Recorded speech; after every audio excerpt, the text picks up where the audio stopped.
Well, last week in 1 Samuel chapter 3, we witnessed that chosen moment that the Lord moved upon young Samuel and commenced his preparation as a prophet for God. Now, as Samuel matured and he began prophesying, soon all Israel, from north to south, all the 12 tribes, became aware of Samuel's accuracy and the enlightenment that he had. And so he gained a reputation as being God's prophet for all of Israel. See, this was a new phenomenon. Not since the time of Moses had one man been recognized as a central authority for over all 12 tribes, when it came at least to the oracles of God. Rather, during the era of the judges, and by the way, that's coming to a close with the book of Samuel, a prophet was usually only for a single tribe. And there was no central national authority, except for the priesthood. So let's read 1 Samuel chapter 4 together from beginning to end. If you have a complete Jewish Bible, it is page 302. 302. 1 Samuel chapter 4. So the word of Shmuel, Samuel, came to all Israel. Israel went out to fight against the Philistines, that's the Philistines, setting up a camp at Even Ezer, while the Philistines camped at Aphek. The Philistines drew up in battle formation against Israel, and the battle was fierce, and Israel was beaten by the Philistines. They killed about 4,000 soldiers on the battlefield. When the army had returned to camp, the leaders of Israel asked, "Why has Adonai defeated us today before the Philistines? Let's bring the ark for the covenant of Adonai from Shiloh to us, so that he will come among us and save us from our enemies." So the people went to Shiloh and brought from there the ark for the covenant of Adonai Sevaot, who is present among the cherubim. The two sons of Eli, Hophni and Pinchas, were there with the ark for the covenant of God. And when the ark for the covenant of Adonai entered the camp, all Israel gave a mighty shout that resounded throughout the land. And on hearing the shout, the Philistines asked, "What does this great shout in the Hebrews' camp mean?" Then they realized that the ark of Adonai had arrived in the camp. And the Philistines became afraid. And they said, "Yes, God has entered the camp. We're lost. There was no such thing yesterday or the day before. We're lost. Who will rescue us from the power of these mighty gods? These are the gods that completely overthrew the Egyptians in the deserts. All right, be strong, behave like men, you Philistines, so that you won't become slaves to the Hebrews, as they have been to you. Behave like men, fight." And the Philistines fought. Israel was defeated. Every man fled to his tent. It was a terrible slaughter. 30,000 of Israel's foot soldiers fell. Moreover, the ark of God was captured, and the two sons of Eli, Hophni and Pinchas, died. And one of the soldiers, a man from Benjamin, ran and came to Shiloh the same day with his clothes torn and earth on his head as a sign of mourning. And as he arrived, Eli was sitting on his seat by the road watching, because he was trembling with anxiety over the ark of God. And when the man entered the city and he told him the news, the whole city began crying out. And on hearing the cries, Eli asked, "What does this uproar mean?" So the man hurried and he came to Eli and he told him. Eli was 98 years old. His gaze was fixed because he was blind. And the man said to Eli, "I'm the soldier that came. I escaped today from the battlefield." And he asked, "How did things go, my son?" And the one who had come with the news answered, "Israel fled before the Philistines. There was a terrible slaughter among the people. Your two sons, Hophni and Pinchas, also are dead." The ark of God was captured. And as soon as he mentioned what had happened to the ark of God, Eli fell off backwards from his seat next to the gate, broke his neck, and died. He was an old man, heavy. He had judged Israel for 40 years. His daughter-in-law, Pinchas' wife, was pregnant and near delivery time, and when she heard the news that the ark of God had been captured, that her father-in-law and husband were dead, she went into abnormal labor, bent over, and gave birth. And as she was dying, the women standing by her said to her, "Don't be afraid. You have given birth to a son." But she didn't answer or show any sign of recognition. She named the child Ichabod, without glory, saying, "The glory has departed from Israel, because the ark of God has been captured, and because of her father-in-law and her husband. And she said, the glory of Israel has gone into exile because the ark of God has been captured. Let me sum up what we just read here before we get into the details. First, we witness the Philistines capture the Ark of the Covenant from Israel. Second is that we see the end of Eli and of his two sons running the priesthood at Shiloh.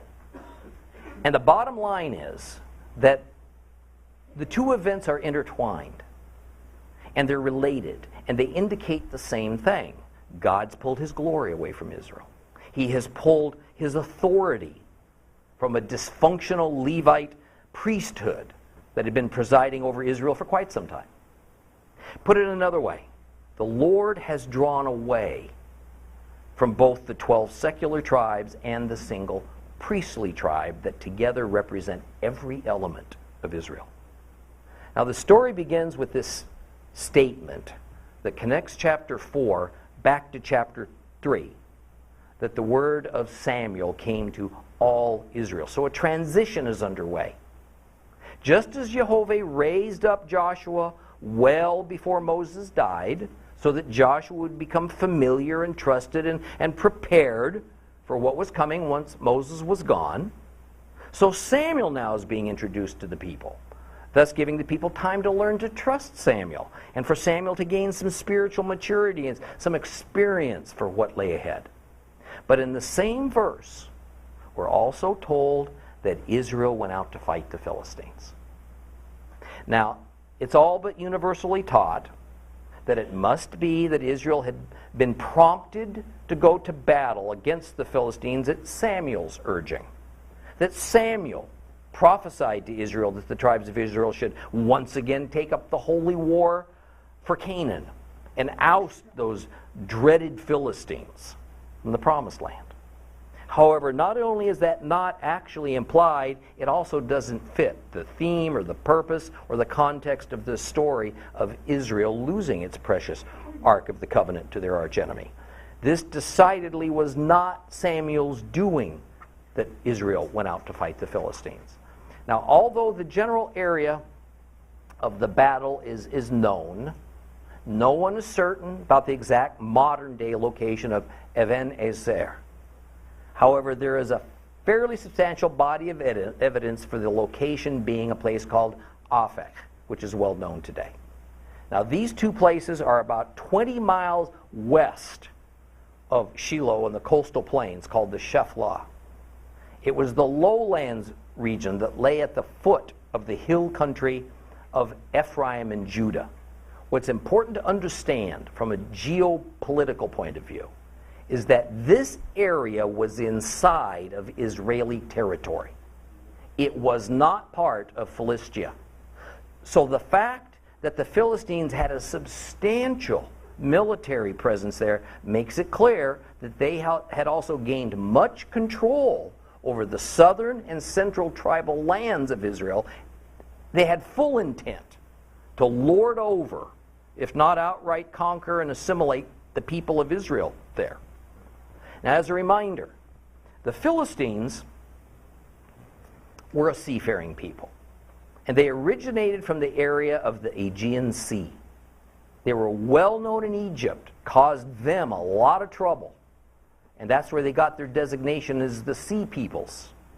And we find that designation actually written into Egyptian records at the temple of Ramses III in Thebes. That's modern-day Luxor. And that happened about 1200 BC. They settled all up and down the Mediterranean coast, from Egypt to Canaan. They represented a very serious threat to all of the indigenous tribes and nations of the coastal regions. Now, it's obvious from their location in Israeli territory that they intended to expand their power to the east and to the north, but they were never very successful at it. The Philistines were a nation of warriors, as opposed to Israel, it was a nation of farmers and herdsmen. Sometimes what I just said is taken to mean that the Philistines were warlike in character. They were barbarians. and the Israelites were peace-loving. But that isn't the point.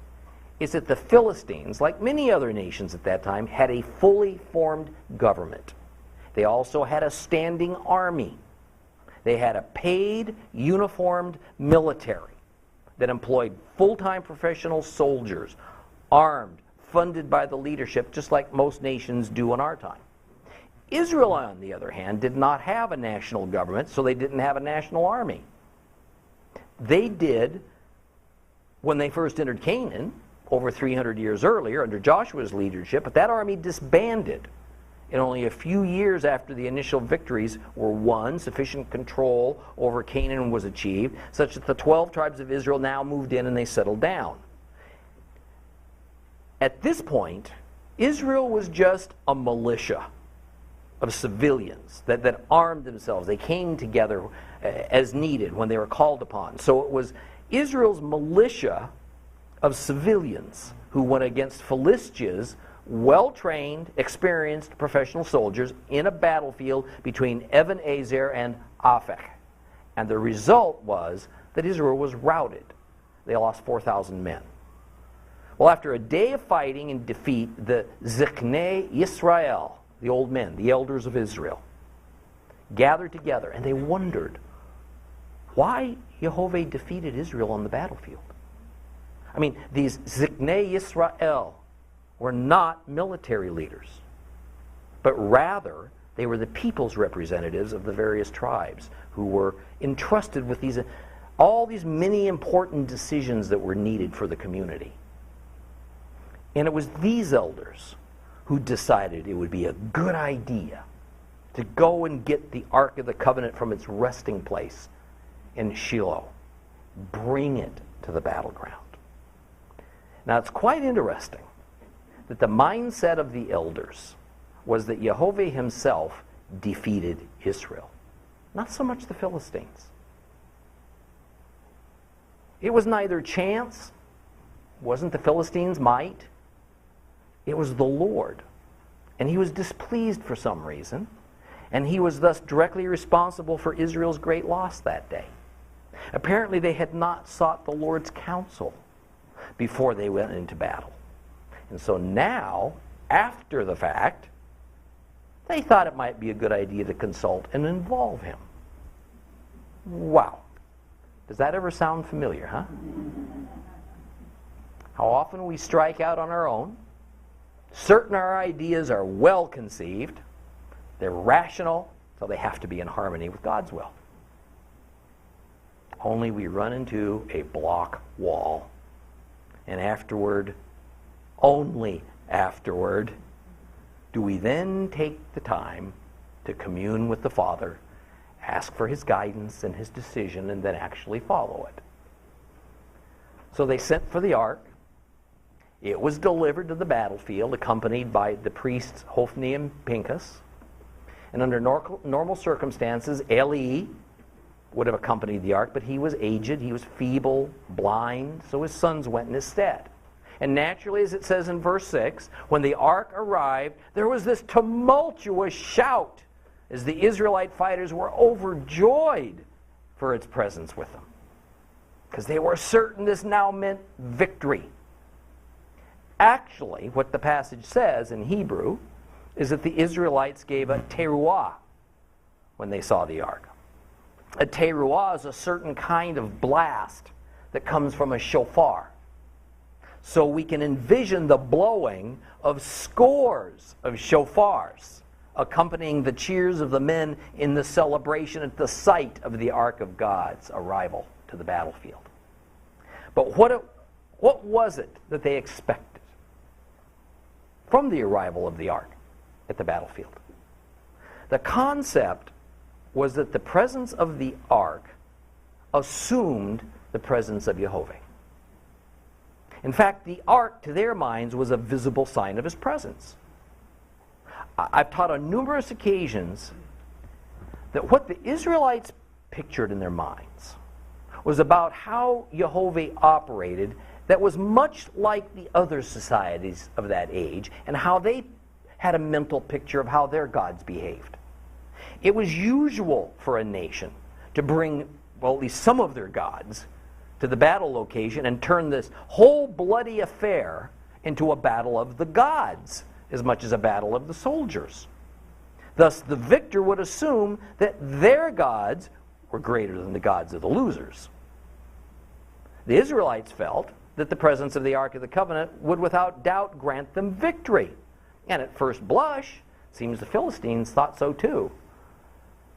Because when they heard the shouts of the Hebrews and the din of those shofars rising up into the heavens, the Philistines got worried. They knew that the cries of joy from the Israelites could mean but one thing: the God of Israel has shown up.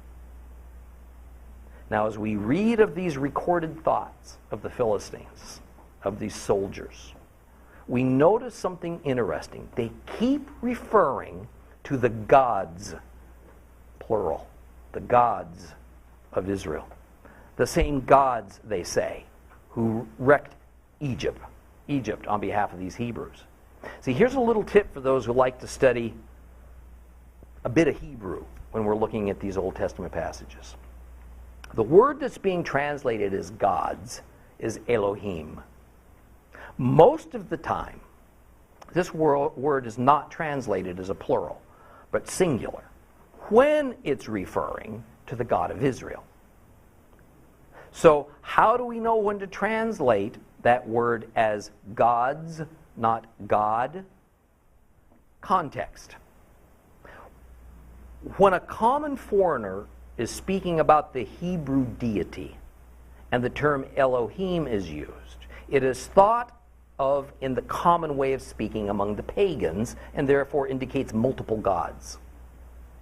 On the other hand, when a Hebrew is speaking about the God of the Hebrews and utters the word Elohim, then it is in the grammatical form called the plural of majesty. It simply means God. Now, as I was reading this passage, a question jumped to the forefront of my mind. Why would the Philistines refer to Israelites' deity as gods? Why would the Philistines assume that Israel had more than one God? The obvious answer is they thought everybody had multiple gods. So naturally Israel would also have a number of gods they could call upon. But listen, these Philistines have been rubbing shoulders with the Hebrews for decades.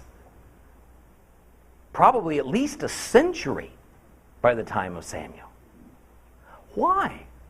After all this contact between Israel and the Philistines, wasn't it common knowledge for the Philistines that unlike any other existing society or nation, Israel acknowledged only one God, even if the Philistines didn't know the particulars or found such a thing to be kind of laughable? See, they were certainly aware of what happened down in Egypt, and there had been intermarriage. We have records of it in the Bible. A lot of intermarriage between the Philistines and the Hebrews, even though Israel's leadership tried to discourage it. So there was ample opportunity for the Philistines to hear about Jehovah. The sad answer is that Israel was so dysfunctional, so casual in the worship of Jehovah that it made no impression on their neighbors. Instead of Israel influencing the Canaanites and the Philistines, Israel began to look a lot like the Canaanites and the Philistines.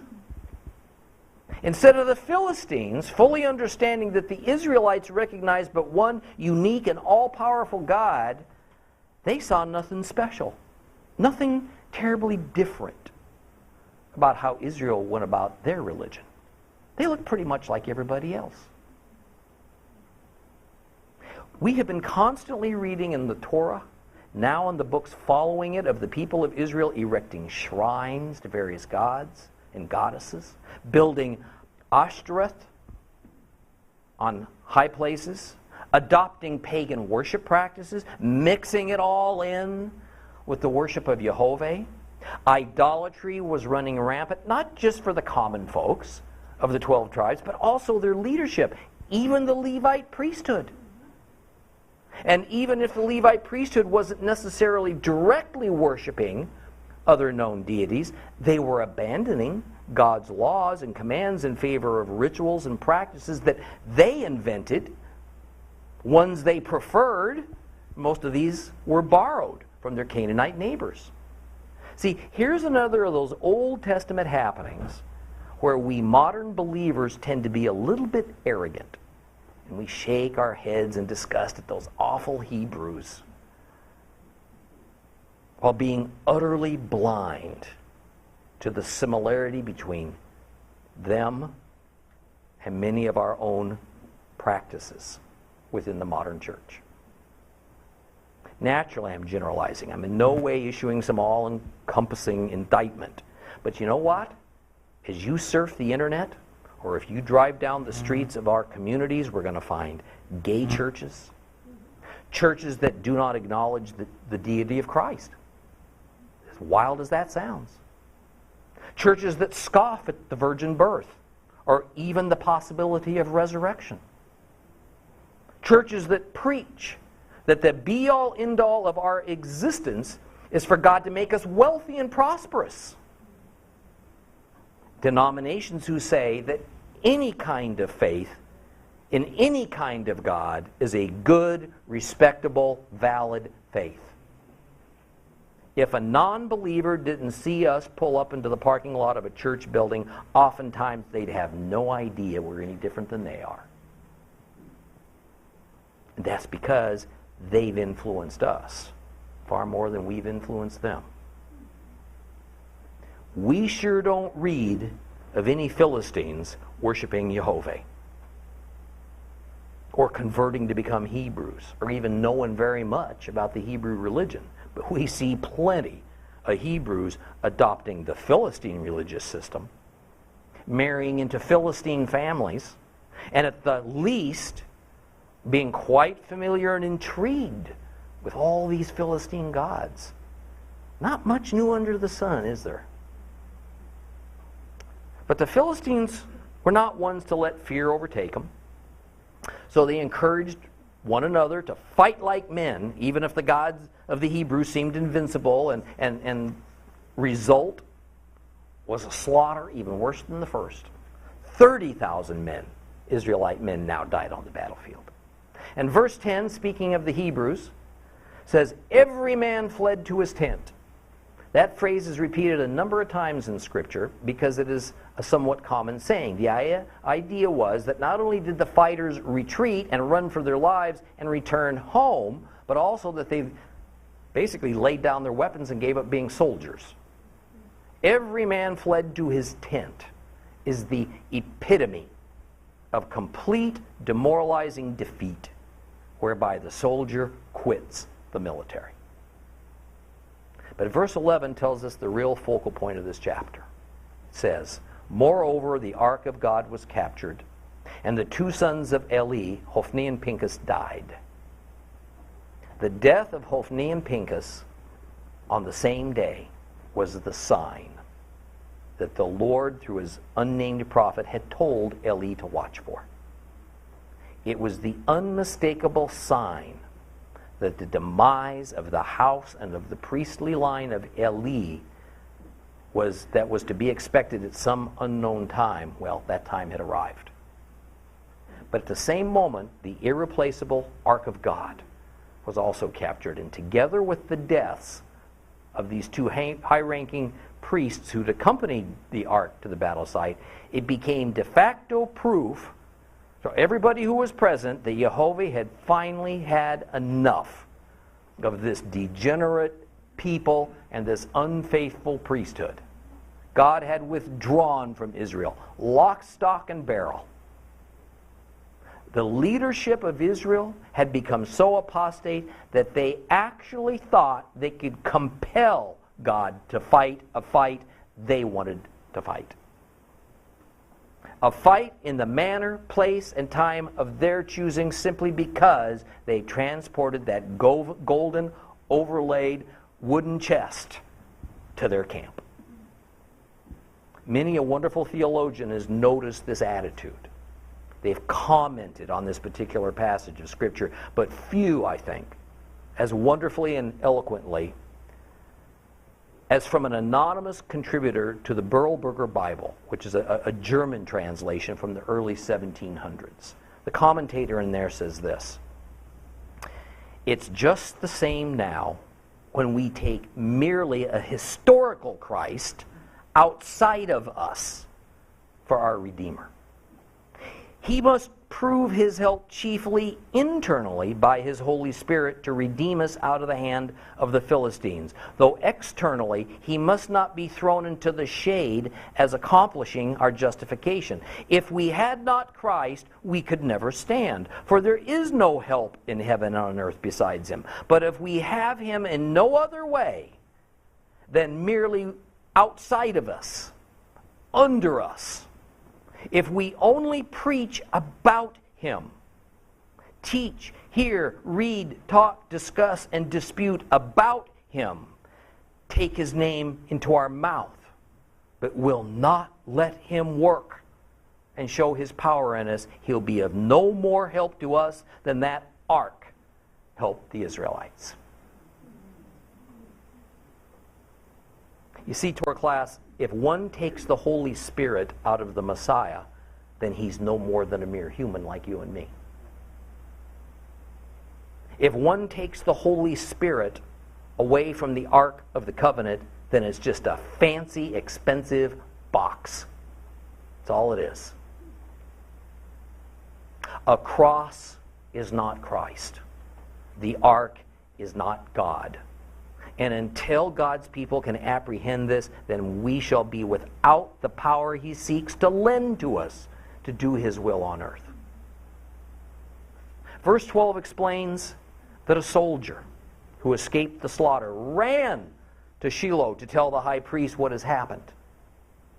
It's now obvious that it was from Shiloh that this order came to proceed in battle against the Philistines in the first place.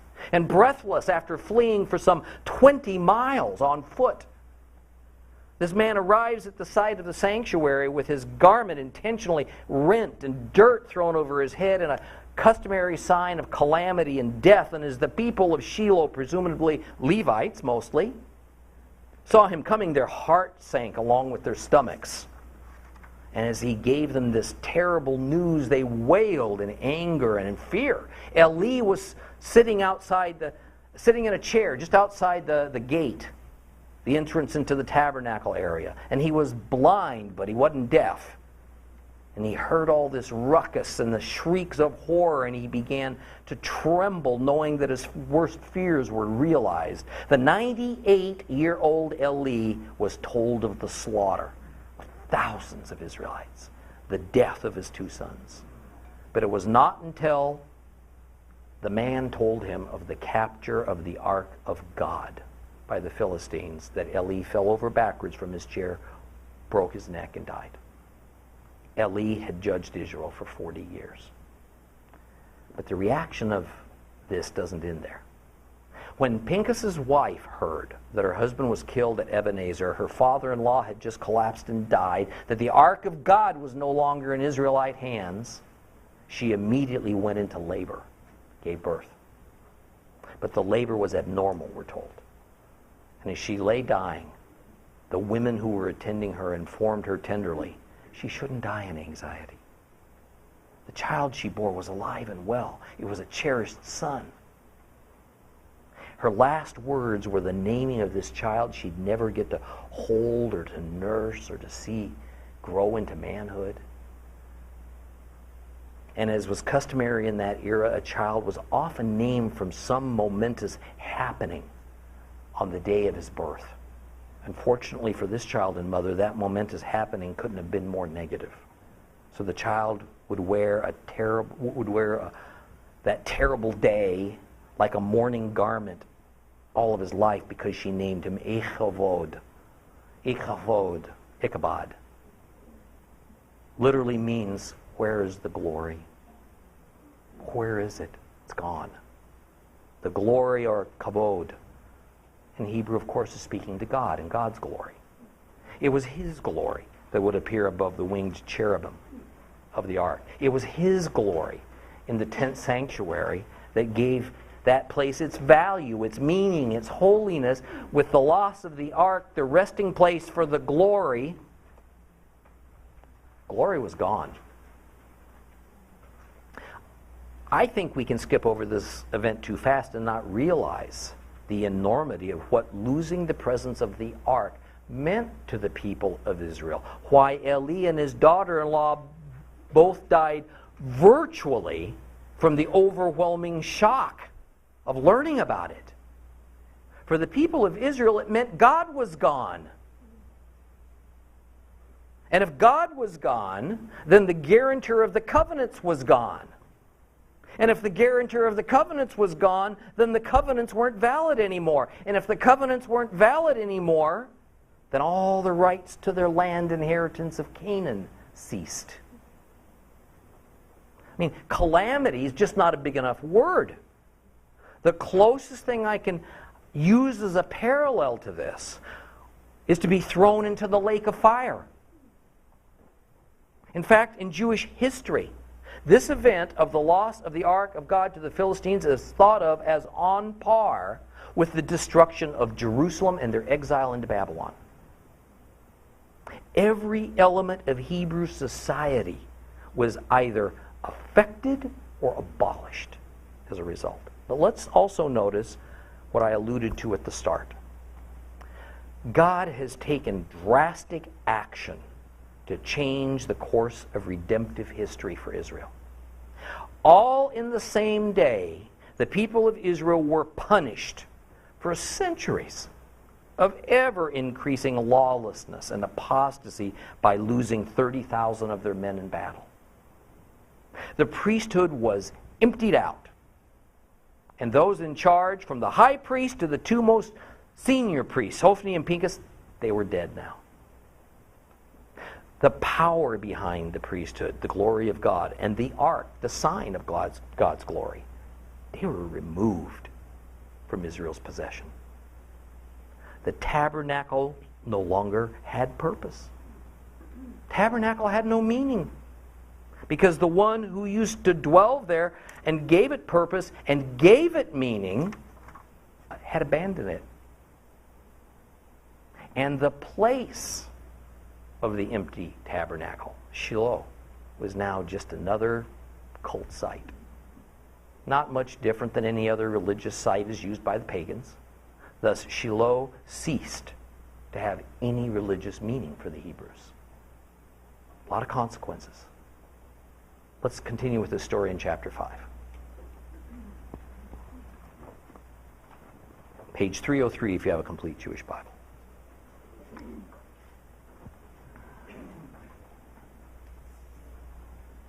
The Philistines had captured the ark of God and brought it from Ebenezer to Ashdod. Then the Philistines took the ark of God, brought it to the temple of Dagon, set it next to Dagon.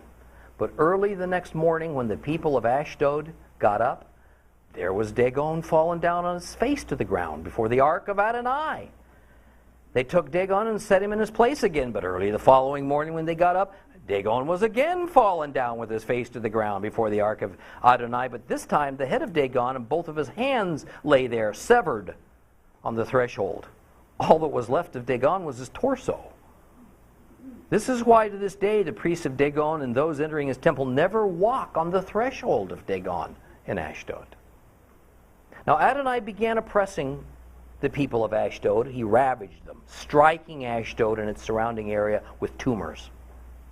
And when the people of Ashdod came to understand what was happening, they said, the ark of God of Israel can't remain with us because he's oppressing us, and our god Dagon. And they summoned all the leaders of the Philistines and asked, what are we going to do with the ark of God of Israel? They answered, have the ark of God of Israel carried to Gath. So they carried the ark of God of Israel to Gath, but after it arrived there, Adonai oppressed that city, causing terrible panic. He struck the people of the city, great and small alike. Tumors broke out on them. Next they sent the ark of God to Ekron. But when the ark of God arrived in Ekron, the Ekronim shouted, now they brought the ark of God of Israel to us, to kill us and our people. So they summoned all the leaders of the Philistines and said, "Send the ark of God of Israel away. Let it go back to its own place so that it won't kill us and our people." Because death and panic pervaded the whole city. God's oppression was very heavy there. The people who didn't die were struck with tumors, and the city's cries for help reached the skies.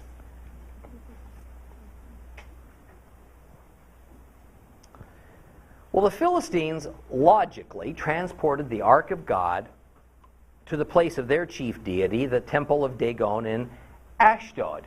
We know a little bit about Ashdod, don't we? The modern city of Ashdod is very near this ancient place. It's not, though, built upon the old city's ruins. Scholars speak of a pentapolis when it comes to the arrangement of the Philistine nation. That is, there were 5 major Philistine cities, each lorded over by a separate Philistine king. The cities were Ashdod, Ashkelon, Gath, Ekron, and Gaza. Yes, Gaza. That Gaza. It certainly appeared to the Philistines and Israelites alike that a sudden geopolitical power shift had just occurred as a result of the Battle of Ebenezer. The evidence of it was that the Philistines had captured the ark of the God of Israel, and therefore the Israelite God, and therefore the Israelites were now under the control of Philistia in every sense. They had no God to turn to. They did what most any Middle Eastern society would have done. They brought the Ark of the Covenant as a gift for their own victorious God. Placing the Ark before the statue of Dagon was symbolic of dominance. The Ark would be Dagon's footstool. However, what neither Israel nor Philistia counted on was that Jehovah is the God over history. Not just Israel's history, all history. Jehovah has no territorial boundaries. He has no peer, as the Philistines are about to discover. The Philistines placed the ark in front of Dagon in a position of submission, when the priests of Dagon entered the temple the next day, it was the idol of Dagon that was lying prostrate before the ark. And figuring this was merely some kind of strange coincidence, they propped their idol back upright, only to return and find that this time it was not only face down before the ark of God, but the head and hands were broken off the body as it fell across the temple threshold. Then we're informed, as a side note, that this was the reason, at the time of the writing of this section of 1 Samuel, that the Philistine priests had developed this strange custom of stepping, or perhaps even jumping, over the doorway's threshold into Dagon's temple. Understand, the threshold into the temple of a god was the place where the common ended and the holy began. When a worshiper stepped over the threshold upon entering a god's temple, one sphere of reality was left behind for another one. The world of men was outside. The world of the gods was inside. This was serious business. But humiliating the Dagon idol was just the beginning. What we're about to see is a whole series of plagues upon the chief cities of the Philistines wrought by Jehovah. And these plagues are eerily reminiscent, of course, of what happened in Egypt. What we also see is that it was the Lord God of Israel who first used a tactic that would later be made infamous by the Greeks at a place called Troy. Jehovah employed the ark as a sort of Trojan horse. The Philistines thought they had defeated Israel, humiliated the God of Israel, so they cheerfully brought that ark inside their territory, even into their temple. But the God of Israel merely used their arrogance as a means to wreak havoc upon them from the inside out. The people of Ashdod suddenly broke out in tumors and quickly came to the conclusion that it was the ark of God that was the source of the problem. They called a meeting for the Philistine leaders where they decided that the best course of action was to take it someplace else. But they weren't about to send it back to Israel, so they transported it to another city of their Pentapolis, Gath. No sooner had the ark arrived there than a panic set in at Gath because the people there broke out in tumors as well. What were these tumors? Well, if you compare various Bible translations, you'll find various solutions. In Hebrew, the word is ophalim, which can be translated as swellings. Ophalim is from the root word ophel, which can mean mound or hill.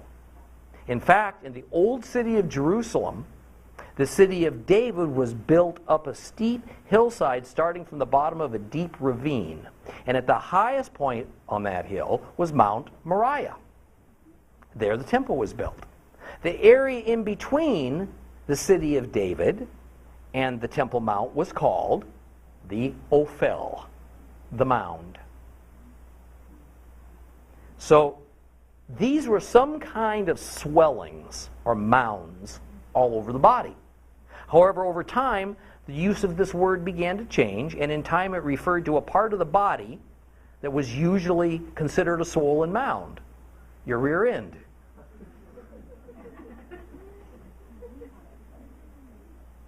They didn't want to use the formal word for buttocks. They found it a little bit crude. So instead they began to refer it as a person's ophel.